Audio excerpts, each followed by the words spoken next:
हार्दिक स्वागत करता हूं।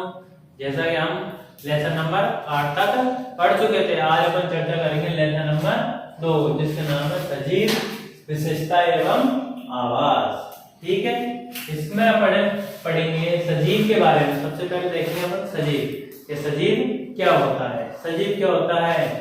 वह जीव है दोस्तों, वे पेड़ पौधे सभी क्या सजीव के अंदर आते हैं।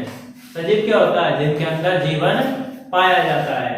ठीक है, जिनके अंदर जीवन पाया जाता है वो क्या कहलाते हैं? सजीव। और सजीव क्या क्या करते हैं? गति करते हैं, है ना, शरीर में वृद्धि करते हैं। ठीक है, अब ऐसा नहीं है, अपन देखते हैं, अपन मनुष्य को ले लें, जीव जंतुओं को ले लें, तो वो क्या अपने शरीर में शरीर में वृद्धि भी होती है उनके, और वो गति भी करते हैं। लेकिन पेड़ पौधे क्या है? अपने शरीर में वृद्धि करते हैं, वो एक स्थान से दूसरे स्थान पर नहीं जाते, तो क्या वे सजीव नहीं है? वे सजीव ही कहलाएंगे। ठीक है, पेड़ पौधे गति नहीं करते लेकिन अपने शरीर में वृद्धि तो करते हैं, इस कारण उनको भी अपन क्या कहेंगे? सजीव कहेंगे, वो भी सजीव होते हैं। ठीक है, अब अपन पढ़ेंगे सजीव एवं उनका परिवेश। तो सजीव तो अपन जान गए, और परिवेश का मतलब क्या होता है? वे कहां पर रहते हैं, वे कहां पर रहते हैं और वो किस प्रकार से रहते हैं। ठीक है, कोई भी अपन ले ले, सजीव ले ले, मान लो अपन मनुष्य है, तो मनुष्य अपन घर पर रहते हैं, और अपन का परिवेश ही क्या कहलाएगा? अपन का घर। ठीक है, और अपन उस वातावरण में कैसे रहते हैं। ठीक है, उस वातावरण के अनुसार अपन ढल पाते या नहीं। ठीक है, अगला अपन पढ़ेंगे आवास एवं अनुकूलन। तो आवास क्या है? आवास क्या कहलाता है? कोई सजीव जिस स्थान पर रहता है वही क्या कहलाता है? उसका आवास। अपन मान लो घर में रहते हैं तो वही क्या अपन का आवास। और अनुकूलन क्या होता है? कि अपन जिस वातावरण में रहते हैं उसके अनुरूप ढल जाए तो वही क्या कहलाएगा? अनुकूलन कहलाएगा। मान लो अपन जिस वातावरण में, मान लो अपन यहाँ पर रह रहे हैं, गर्मी पड़ रही है तो गर्मी के अनुसार ढल गए, सर्दी पड़ रही है तो सर्दी के अनुसार ढल गए। अपन वातावरण के अनुसार अपन ढालने में अपन शरीर को जिस प्रकार से ढाल लेते हैं वही क्या कहलाता है? अनुकूलन। ठीक है, वातावरण के अनुरूप अपन अपने शरीर में परिवर्तन करते हैं, वही क्या कहलाता है? अनुकूलन। अब अपन दो प्रकार के जीव लेंगे इसमें, कि ये किस प्रकार से अपने आवास कहां पर रहते हैं और क्या क्या करते हैं, इनके शरीर में कैसा अनुकूलन पाया जाता है। तो कौन से जीव ले लिए अपन ने?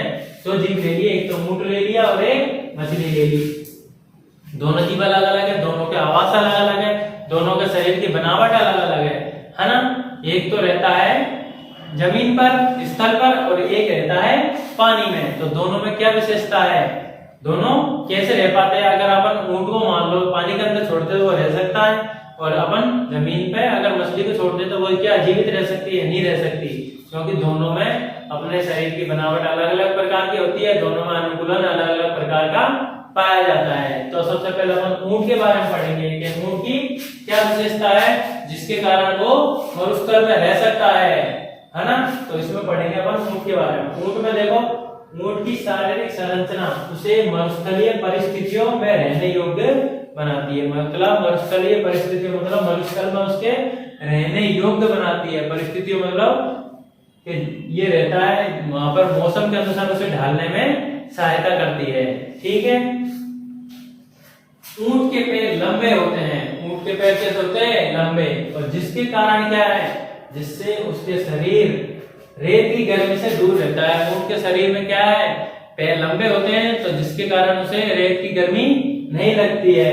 ऊंट में मूत्रोत्सर्जन मतलब मूत्र की कम मात्रा बहुत कम होती है। मतलब क्या है? मूत्र बहुत ही कम मात्रा में ऊंट अपने शरीर से बाहर निकालता है, और ऊंट का मूत्र कैसा होता है? गाढ़ा होता है, तथा मल शुष्क तथा ठोस होता है। मतलब ऊंट के मल में क्या है? पानी की मात्रा बहुत कम होती है और ठोस होता है, जिसके कारण ही वो ठोस होता है। पानी की मात्रा कम होगी तो ठोस होगा। ऊंट को पसीना भी नहीं आता। ऊंट को क्या है? पसीना भी नहीं आता। पसीना नहीं आएगा, पानी अब शरीर के उसके से पानी क्या है? कम मात्रा में बाहर निकलेगा, तो उसको पानी की आवश्यकता कम होगी। ठीक है ना, क्योंकि शरीर में जल का ह्रास बहुत कम होता है। ह्रास मतलब शरीर में जल की कमी बहुत कम होती है, मतलब शरीर से जल बहुत कम मात्रा में बाहर निकलता है, कम मात्रा में हास होता है। ठीक है, इसलिए जल के बिना वे कई दिनों तक रह सकता है। ऊंट के पैर गद्दीदार होते हैं। ऊंट की इन विशेषताओं के कारण ऊंट को रेगिस्तान का जहाज कहते हैं। इस कारण अपन ऊंट को क्या है, रेगिस्तान का जहाज कहते हैं। ऊंट क्या है, कई दिनों तक एक बार में इतना पानी पी लेता है, वो कई दिनों तक बिना पानी के रह सकता है। वो अपने शरीर के अंदर पानी को स्टोर कर लेता है और पानी को क्या है, कम मात्रा में खर्च करता है, जिसके कारण वो क्या है, रेगिस्तान में आसानी से रह पाता है। अपन मान लो अपन को अगर 4-5 दिन तक पानी नहीं दे तो अपन क्या जीवित रह सकते हैं? नहीं रह सकते, क्योंकि अपन का शरीर उस परिस्थिति के अनुसार अनुकूलित नहीं है। अपन का शरीर उस परिस्थिति के अनुसार बना ही नहीं है। जबकि ऊंट को क्या है, मरुस्थल में पानी बहुत कम होता है, तो वो पानी उसको अगर मान लो अपन मरुस्थल में चल जाए तो अपन तो मर जाए, क्योंकि अपन को पानी चाहिए। अपन तो पानी की मात्रा आपको ज्यादा चाहिए। अपन ऐसा थोड़ी है 6-7 दिन तक नहीं पीएंगे पानी तो जीवित रह सकते, नहीं ऐसा नहीं है। लेकिन ऊंट क्या है, जीवित रह सकता है ऊंट। और ऊंट की क्या विशेषता है, अभी अपन ने पढ़ा था कि ऊंट के क्या है, बहुत कम मात्रा में पानी को शरीर से बाहर निकालता है। किसमें, पसीने में नहीं निकलता एक तो, और मूत्र गाढ़ा होता है और मल ठोस होता है, जिससे उसके पानी शरीर से कम मात्रा में निकलता है बाहर। अब पानी कम मात्रा में बाहर निकलेगा तो शरीर की पानी की पूर्ति रहेगी उसकी, अधिक दिन तक तो क्या प्यासा रह सकता है। ठीक है, अगला अपन पढ़ेंगे मछली के बारे में। मछली कहाँ रहती है, जल के पानी के अंदर रहती है। अब पानी के अंदर रहती है तो मछली के शरीर के बनावट देखेंगे कि मछली का शरीर धारारेखीय होता है, जिससे क्या है, उसको पानी में रहने में आसानी रहती है, तैरने में आसानी रहती है, धारारेखीय शरीर होने के कारण। ठीक है, यह उनकी आकृति उन्हें जल में विचरण करने में सहायता करती है। मतलब जल में विचरण मतलब जल के अंदर तैरने में उनको सहायता करती है। क्या उनकी मछली की आकृति धारारेखीय होती है, जिसके कारण वो जल में क्या आसानी से तैर पाती है, तेजी से तैर पाती है। मछली का शरीर चिकने सल्कों से ढका होता है। उसके शरीर पर सल्क रहते हैं, इस प्रकार से बहुत सारे सल्क रहते हैं। और कैसे रहते हैं, चिकने रहते हैं, जिससे क्या मछली का शरीर गलता नहीं है और सल्क ढका रहता है, सल्कों से ढका रहता है। ये सल्क मछली को सुरक्षा प्रदान करते हैं और साथ ही साथ उन्हें जल में सुगम गति करने में सहायक होते हैं। सुगम गति मतलब उसको जल में तैरने में कोई परेशानी नहीं आती है। मछली के पंख एवं पूंछ चपटी होती है, जो उन्हें जल के अंदर दिशा परिवर्तन एवं संतुलन बनाए रखने में सहायता करते हैं। एक तो मछली के क्या है, पूंछ और पंख क्या है, चपटे होते हैं, जिसके कारण क्या है, दिशा परिवर्तन। मतलब अगर मछली को घूमने कहीं भी किसी दिशा में दिशा परिवर्तन करनी है तो वो आसानी से घूम सकती है। इसमें सहायता करते हैं, जो उनके अंदर संतुलन बनाए रखने में सहायता करते हैं। मछली के गिल, क्लोम या जिनको अपन गलफड़े बोलते हैं, जो उसे जल में श्वास लेने में सहायता करते हैं। ठीक है, मछली के क्या है, गिल या क्लोम या गलफड़े बोल सकते हैं अपन उनको। ये क्या है, उसको श्वास लेने में सहायता करते हैं। अब कई बार अपन देखते हैं कि अगर अपन जल के अंदर डूब जाते हैं, पानी के अंदर डूब जाते हैं, तो अपन तो क्या श्वास नहीं ले पाते हैं, लेकिन मछली तो जल के अंदर ही रहती है, वो सांस कैसे ले लेती है। मछली के अंदर क्या है, एक गिल या क्लोम या गलफड़े बोलते हैं अपन उनको, उनके कारण वो क्या है, पानी के अंदर श्वास ले पाती है। ठीक है, पानी के अंदर क्या आता है, पानी का सूत्र क्या होता है, जल का H2O, और ये ऑक्सीजन पानी के अंदर से ही लेती है। किसकी सहायता से, गलफड़ों की सहायता से। जबकि अपन के अंदर गलफड़े नहीं पाए जाते, अपन के अंदर क्या पाए जाते, फेफड़े पाए जाते, इस कारण से अपन पानी में श्वास नहीं ले पाते। जबकि मछली पानी में श्वास लेती है। क्यों, क्योंकि उसका शरीर कैसा है, पानी के लिए। अपन पढ़ेंगे अनुकूलन के बारे में। ठीक है, अनुकूलन। और अनुकूलन की क्या परिभाषा है, जिन विशिष्ट संरचनाओं अथवा स्वभाव की उपस्थिति किसी पौधे अथवा जंतु को उनके परिवेश में रहने के योग्य बनाती है, उसे अपन क्या कहते हैं, अनुकूलन कहते हैं। कि कोई जंतु है या कोई पौधा है, उसको उसके परिवेश में रहने के अनुकूल बनाती है, तो उसे क्या कहते हैं, अनुकूलन। ठीक है, अगला है आवास। के आवास अपन किसको कहेंगे, किसी सजीव का वह स्थान जिसमें वह रहता है, किसी सजीव का वह स्थान जिसमें वह रहता है उसका आवास कहलाता है। और आवास क्या करता है? अपने भोजन, वायु, शरण स्थल एवं अन्य आवश्यकताओं के लिए जीव अपने आवास पर निर्भर रहता है।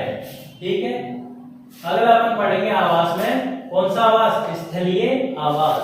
स्थलीय आवास किसे कहेंगे? स्थल या जमीन पर पाए जाने वाले पौधे एवं जंतुओं के आवास को स्थलीय आवास कहते हैं। स्थलीय आवास किसे कहेंगे? स्थल या जमीन पर पाए जाने वाले पौधे एवं जंतुओं के आवास को स्थलीय आवास कहते हैं। स्थलीय आवास कौन कौन से? वन, घास के मैदान, मरुस्थल, तटीय एवं पर्वतीय क्षेत्र आदि। ये अपन के क्या है? स्थलीय आवास के उदाहरण हैं। अगला अपन पढ़ेंगे जलीय आवास। जलीय आवास क्या होता है? देखो, जलाशय, दलदल, झील, नदियां एवं समुद्र जहां पौधे एवं जंतु जल में रहते हैं जलीय आवास कहलाते हैं। क्या है? कि जहां पर पौधे, जीव जंतु जल में रहते हैं वही क्या है? जलीय आवास कहलाता है। अब अपन के दो घटक होते हैं, एक तो जैव घटक, एक अजैव घटक। अब देखो इसकी परिभाषा क्या है? किसी आवास में पाए जाने वाले सभी जीव जैसे पौधे एवं जंतु उसके अजैव घटक है। अजैव घटक का क्या? जैव घटक का क्या हो गए? किसी आवास में पाए जाने वाले सभी जीव जैसे पौधे एवं जंतु उसके जैव घटक है। पौधे और जंतु तो क्या हो गए? जैव घटक। किसी आवास में पाए जाने वाले पौधे और जंतु क्या हो गए? जैव घटक। और अजैव घटक क्या होंगे? चट्टान, मिट्टी, वायु एवं जल जैसी अनेक निर्जीव वस्तुएं आवास के अजैव घटक है। अजैव घटक कौन कौन से? चट्टान, मिट्टी, वायु, जल जैसी अनेक निर्जीव वस्तुएं आवास के अजैव घटक है। और इसमें देखो एक रहता है सूर्य का प्रकाश एवं ऊष्मा भी परिवेश के अजैव घटक है। क्या है? सूर्य का प्रकाश और ऊष्मा भी क्या है? परिवेश के अजैव घटक। ठीक है बच्चों, आज अपन ने लेसन में पढ़ा अनुकूलन के बारे में, पढ़ा आवास के बारे में पढ़ा, और ऊंट के अनुकूलन के बारे में, और ऊंट कहाँ रहता है उसके बारे में पढ़ा, और मछली के बारे में पढ़ा कि मछली में किस प्रकार की संरचना रहती है, मछली किस प्रकार जल में विचरण करती है उसके बारे में पढ़ा। अपन ने आवासों में पढ़ा, स्थलीय आवास और जलीय आवास के बारे में, और जैव और अजैव घटक के बारे में पढ़ा। अगर आपको इनमें कोई समस्या है तो आप हमें कमेंट करके बताएं, और आपको वीडियो अच्छी लगी हो तो आप वीडियो को लाइक कीजिए, हमारे चैनल को सब्सक्राइब कीजिए और वीडियो को शेयर कीजिए। धन्यवाद।